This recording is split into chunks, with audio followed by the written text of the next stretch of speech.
We've got just a few days remaining in the deadline to make your decision whether or not you'd like to enter the NCAA transfer portal in college basketball. What is Duke rosters going to look like this upcoming season? We answer those questions on today's episode of Locked On Blue Devils.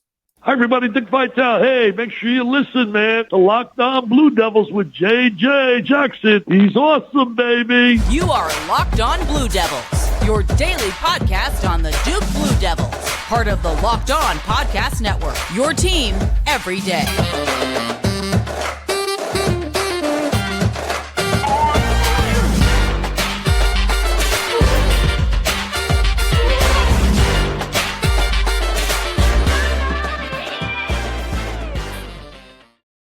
Hello, everybody, and welcome into another episode of the Locked On Blue Devils podcast. My name is JJ Jackson, and it's so great to have you here with us on this Tuesday, May 9th, 2023, just a few days away from the deadline for players to enter the NCAA transfer portal. So it means we're a couple of days away from possibly getting more answers as to what next year's Duke basketball roster will look like. On today's show, I'm so excited to chop it up with my very good pal, Kevin Connolly, the site expert from Durham. If you haven't done so already, please be sure that you follow and subscribe to Locked On Blue Devils for free on your preferred podcast platform. If you're listening to us on the Apple Podcast platform, I'd absolutely love for you to take a quick time out, leave us a 5-star rating and written review, as your support of Locked On Blue Devils means the absolute world to us.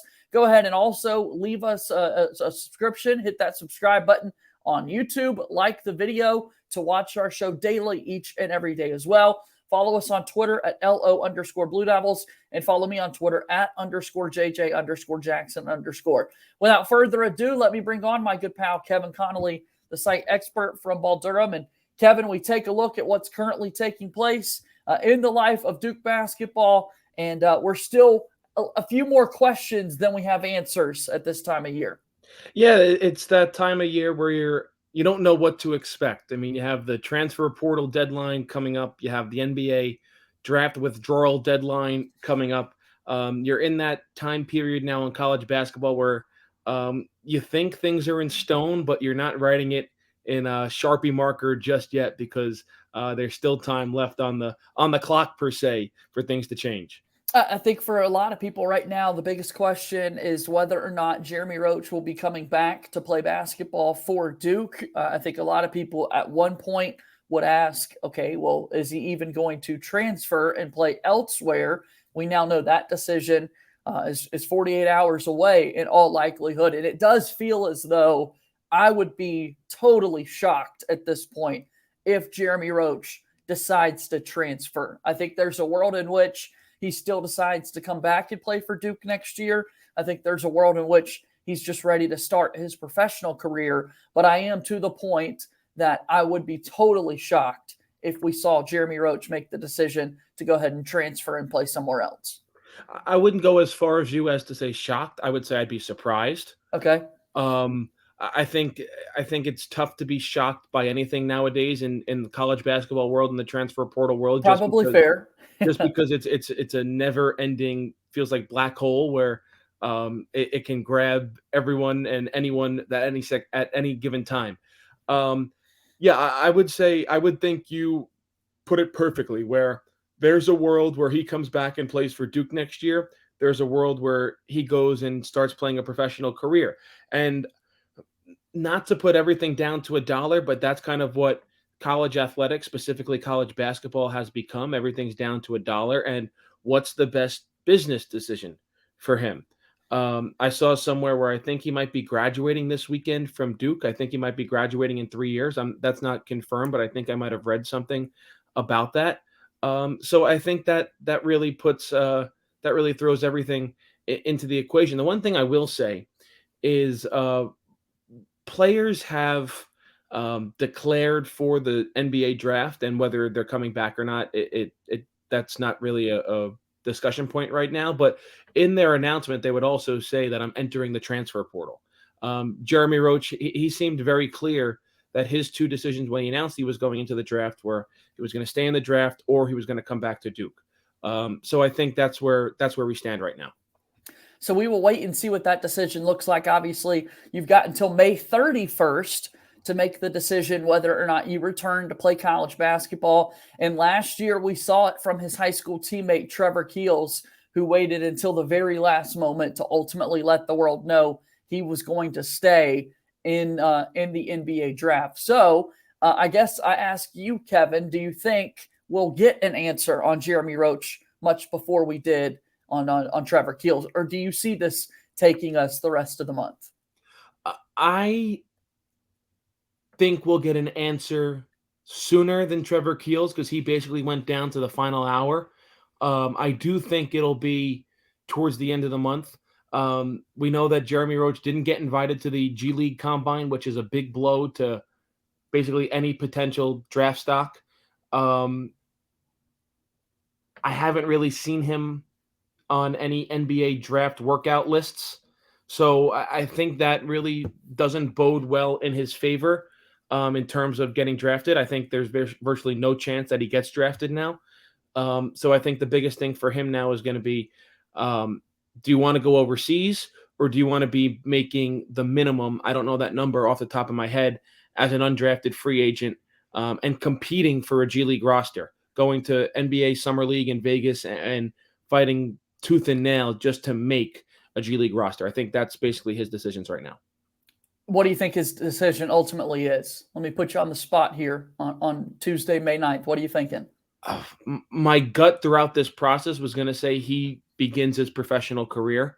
And I don't have any intel, but I'm just going to stick with that gut decision that he continues he goes on and has a professional career somewhere.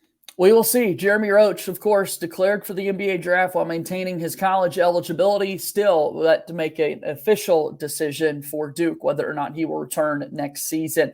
Let's go ahead and we'll take our first time out of today's show, and we continue our conversation about things happening next for Duke men's basketball after this timeout here on Locked On Blue Devils. Locked On Blue Devils here today is brought to you by our friends over at FanDuel. It's the best time of year right now as the NBA playoffs are off and running, and you want to make a fast break in your life to add FanDuel into what you do. New customers get a no-sweat first bet up to $1,000. That's $1,000 back in bonus bets if your first bet doesn't win. And why a best opportunity here for you to do that during the NBA playoffs? Why would you want to do it at any other time? This is the time. Go and make your no-sweat first bet right now with the NBA postseason. No better place than all of the playoff action that we've got on America's #1 sports book. Visit FanDuel.com/lockedon and get a no-sweat first bet up to $1,000. That's FanDuel.com/lockedon, as FanDuel is an official sports betting partner of the NBA. Moving forward here on today's episode of Locked On Blue Devils, JJ Jackson alongside my pal Kevin Connolly, the site expert for Ball Durham. And Kevin, we take a look at this Duke basketball team still trying to put together next year's roster, and a lot of people still trying to figure out who in the world is going to be that rim protector. Any updates out there that you've seen or any stories that you've been able to put together on your site, questions that you might have as to who that five man could be?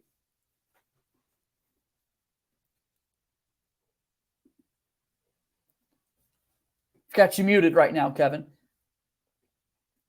That's my fault. I'm muted. I had a sneeze. No worries. So I'm sorry about that. So I said I don't want to butcher his name, but it's the big man from Utah Valley, Aziz Bandaogo. We'll go with that. Yeah. So I don't want to butcher his name, but he's the most recent player that Duke has reached out to. Now the big thing for him is he's transferred twice. So his Utah Valley was his second stop. He originally started, I believe it was Akron, I want to say. Yeah, Akron. I believe he started at Akron. So he would need a waiver from the NCAA in order to play this upcoming season.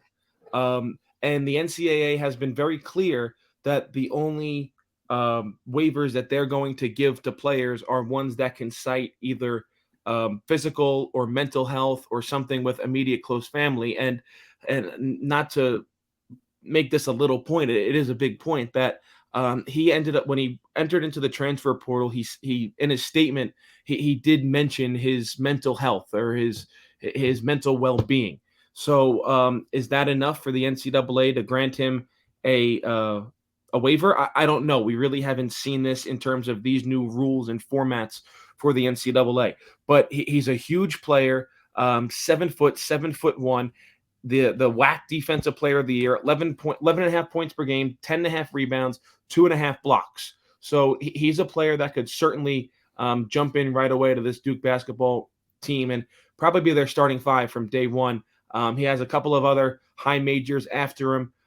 Cincinnati, Vandy, Kansas, Illinois, Cal. Now Kansas is probably out of the running after getting Hunter Dickinson, but his coach, Mark Madsen at Utah Valley, he was hired by Cal this offseason. So maybe, I don't know how serious the interest is with Duke, but you'd have to think Cal is also a major favorite in landing him.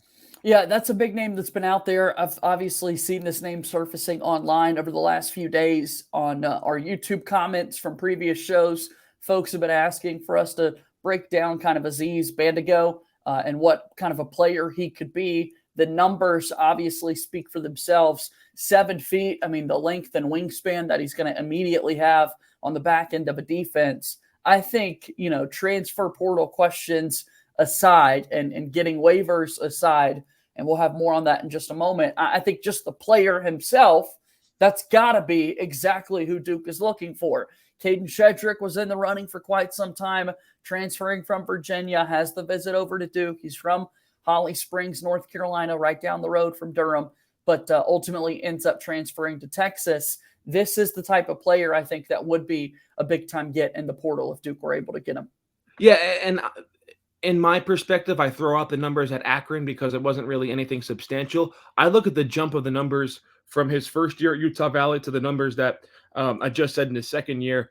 In his first year, the blocks were relatively the same, 1.2 blocks per game to 2.5 blocks per game, but he only averaged 3.2 points and 3.3 rebounds per game his first year at Utah Valley. So something certainly, the development, and it seemed like things clicked for him this year at Utah Valley. All right, so he's already transferred once, and we're now in a day and age where to transfer twice, and we are seeing this across the country. A lot of people are starting to transfer multiple times, and they're able to get where they need to be in terms of their hardship waivers. And you and I are certainly nowhere near people working on the NCAA hardship committee, whatever that looks like, whatever those responsibilities look like. And for the mental well-being of Aziz Bandaogo, we certainly hope that he's able to get that addressed and taken care of. But with that being said, if this is a bit of a hurdle, there's got to be a certain point, Kevin, if you are John Shire, where you simply go, you know what, if no one else comes along, it's not really worth taking a big who's going to have to sit out a full year when you can just develop Christian Reeves a little bit more going into next season. Maybe you've got another big man that could transfer in after this upcoming season, and you do truly feel good about having Sean Stewart at 6'8" as kind of your new day and age small ball 5. I do wonder if those are, I would speculate those are some conversations happening in that Duke office. I would too, but Sean Stewart aside, Kyle Filipowski at 6'10", 6'11". And how dare I forget him? Absolutely. Yeah. But I feel like the big thing was that he's not going to be starting at center. That's the reason Mackenzie Mbako is not coming to Duke anyway. Filipowski is more of a natural 4. He's most comfortable at the 4, and that's what I feel like he's going to be playing at the 4. So there's certainly still a lot of questions left on really who that final 2 pieces is. We've touched on one with Jeremy Roach and who's going to be this incoming center that plays for Duke. Do you agree, though, that, I mean, if we're talking about players who have to sit out another year, there does become a point where it's like, okay, is this actually worth it? Or would we be better suited to develop other guys?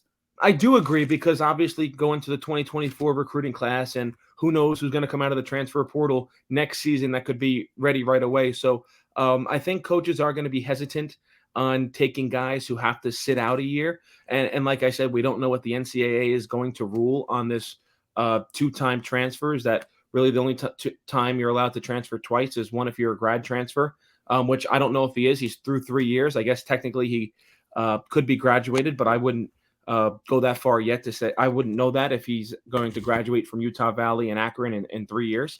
But yeah, it's going to be tough. And then obviously the other one, if you get a waiver to prove that you or someone, you have to move closer to home because of immediate family member is sick or your mental health isn't good in that one school that you're at. So going to be interesting to see how the NCAA rules on some of these situations going forward.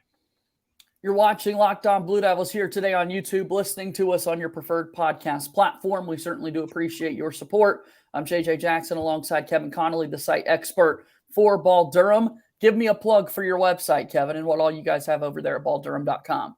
Well, you could read us at balldurham.com. Follow us on Twitter at ball_Durham.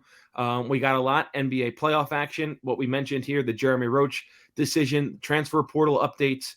Obviously, we'll be following the Duke guys in the NBA draft as the combine begins in a couple of days. Obviously, we touched on the Tarik Whitehead surgery that he has to go through once again. And we're all over postseason coverage for men's lacrosse, for baseball, for all the spring sports, NCAA tournaments. We'll have all that coverage as well over at Ball Durham. So give us a read daily.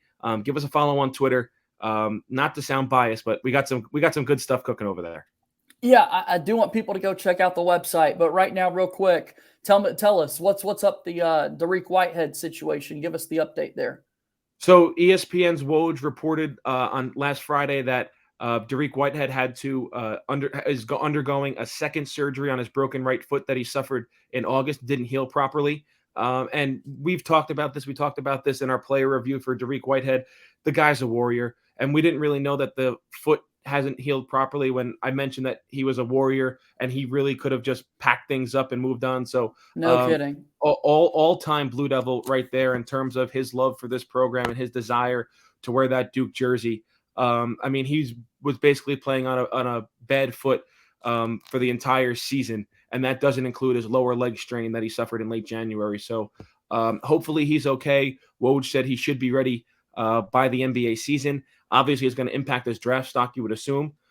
So best wishes to him. But, yeah, in terms of just being an absolute gamer, Tarik Whitehead, one of the best that Duke's ever seen. Yeah, I think there are certain points. If you go into last season, you've got Tarik Whitehead very clearly in the NBA draft lottery. He's fallen out after suffering the injuries and not having amazing stats and numbers, certainly, to look at. But that is just so unfortunate as you begin your professional career to kind of be sidelined a little bit in this process leading up to it, because like we said, being in the lottery a year ago, you're not in that situation right now if you're Tarik Whitehead, and now you wonder, okay, is this guy going to fall out of the first round and back into the second, and what that can do from a financial perspective for Tarik Whitehead. So ultimately just a really unfortunate situation, but we know the type of player he is. We know the type of jump shooter that he was this season, shooting greater than 40% from three-point range. So I'm sure he'll land on his feet, pun intended, and play very well in his rookie season. Yeah, I hope a good team drafts him, and not for the reasons that you might think. I hope like a playoff caliber team drafts him so he's not pressed into duty from game one, that he doesn't rush back from now a second surgery on his broken foot, that a team doesn't really need his services right away, and he can fully recover. He can get his feet back under him, and he can develop at the right pace, and then in a couple of years be a really big-time impact player for a playoff caliber team in the NBA. Speaking of the playoffs, here we are on a Tuesday, May 9th, 2023, and former Duke star Jason Tatum and the Boston Celtics, and yet again, a pretty competitive series. They're taking on the Philadelphia 76ers in a series that's tied 2 games apiece. What have we seen out of Tatum so far? Well, we saw in game 4, he passed up 2 chances to potentially win the game. The last one coming in overtime to Marcus Smart, and he made the shot, but it was about half a second after the buzzer, and Philadelphia won. At the end of regulation, he also passed it to Marcus Smart. He missed the shot, which sent the game to overtime. Game 2. Tatum was really bad. He had one of his worst ever playoff performances, and the Celtics still won by 30-some-odd points.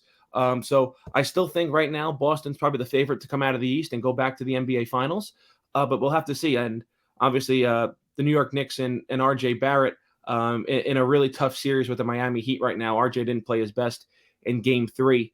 As that series goes back to the Garden, we'll see if the Knicks are able to respond and try and make something of the series. What do you think the sentiment is of Jason Tatum right now in the postseason? Obviously, talking about Marcus Smart and his impact down the stretch for the Celtics in those games. But just from the basketball perspective, where are we at with Tatum? Well, I think everyone expects so much of him. Like, he is one of the brightest stars, one of the best players in the NBA. So, like, if he doesn't have a good game, like if he finishes with only 21 points on, I don't know, 33% shooting, like, everyone's going to say it's a bad game, especially if the Celtics lose. You'll have the hot take artists come on the next morning and say that he let his team down. He didn't show up. So I think that he's reached that level in the NBA where not on the level of LeBron James or Kevin Durant, but like that Anthony Davis, that Jimmy Butler, James Harden, Devin Booker, where everyone expects him to be great every time he steps on the floor. We'll see what happens as the playoffs continue, and you're going to have great stories for us to follow over there at Ball Durham. Same can be said as we take a look at next year's team, because I'm certainly ready for some answers. I hope that by the time we talk next week, Kevin, we do have some more answers, and I look forward to chatting with you then, okay? Well, we'll certainly have one answer if Jeremy Roach enters the transfer portal or not. There we go. We'll take it. Thanks for the time today, Kevin. Appreciate it, JJ. That's Kevin Connolly, the site expert for Ball Durham, joining me here on today's episode of Locked On Blue Devils. That's going to do it for today's show. Thanks again for your support. Make sure you hit that subscribe button if you're watching us on YouTube. Go ahead and follow us on Twitter at LO_Blue Devils, and follow me on Twitter at _JJ_Jackson_. We're always compiling questions for our next mailbag episode of the show. If you want any questions answered in the world of Duke basketball, send them our way. LockedOnBlueDevils@gmail.com, on Twitter at LO_Blue Devils, or by simply sending us your thoughts in the YouTube comments as well. That's going to do it for today's show. As always, go Duke. I'll talk to you tomorrow. My name is JJ Jackson. Thank you and good day.